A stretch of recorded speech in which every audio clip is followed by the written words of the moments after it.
بسم اللہ الرحمن الرحیم۔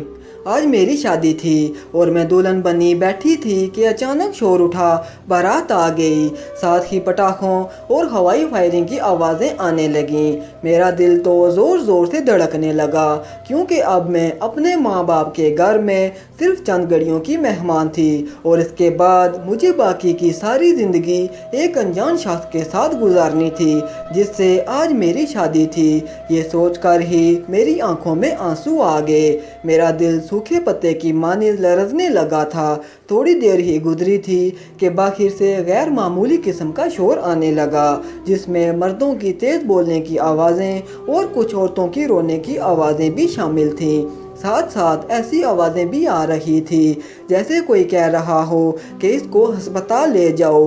پھر اچانک سے آواز آئی کہ پولیس کو کال کرو۔ میرا دل ڈر کے رہ گیا تھا کہ پتہ نہیں اچانک ایسا کیا ہو گیا تھا جو ایسی آوازیں آنے لگی تھی۔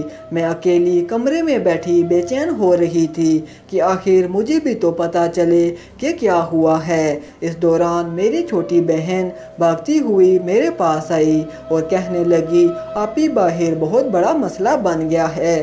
میں نے لرزتی ہوئی آواز میں پوچھا کہ کیا ہوا، تو اس نے بتایا کہ دولہے کے بھائی نے ہوائی فائر چلایا جو کہ ایک محلے کے لڑکے کو لگ گیا ہے اور اس کی حالت بڑی خراب ہو گئی ہے اور اس کو ہسپتال لے گئے ہیں۔ یہ سنتے ہی میرے ہاتھ پاؤں ٹھنڈے ہونے لگے اور پریشانی سے میری آنکھوں سے آنسو نکل پڑے۔ یہ اچانک کیا ہو گیا تھا؟ ہماری خوشیوں کو کس کی نظر لگ گئی تھی؟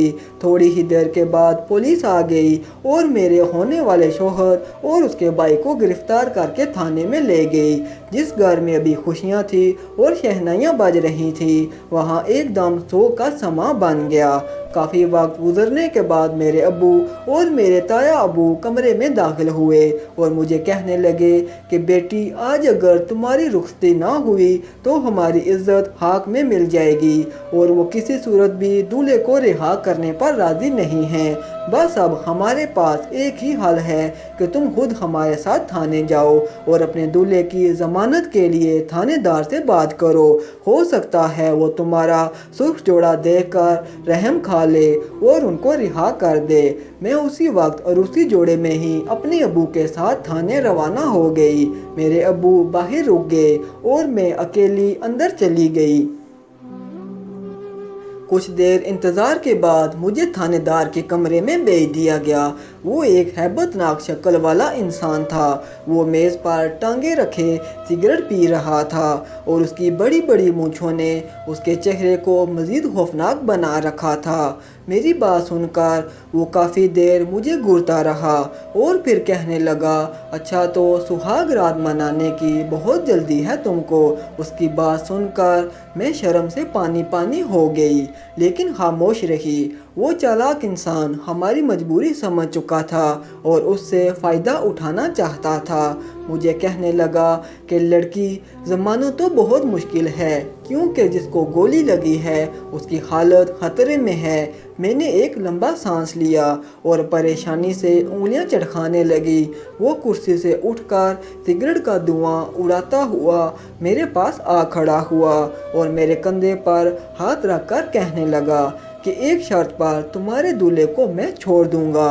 اگر تمہیں آج ہی اپنا دولہا چاہیے تو اس سے پہلے تمہیں میری دلہن بننا پڑے گا۔ میں اس کی بات سمجھ گئی اور مزید پریشان ہو گئی۔ مجھے کسی صورت بھی اس کی آفر قبول نہیں تھی۔ میں چپ چاپ تھانے سے باہر نکل آئی۔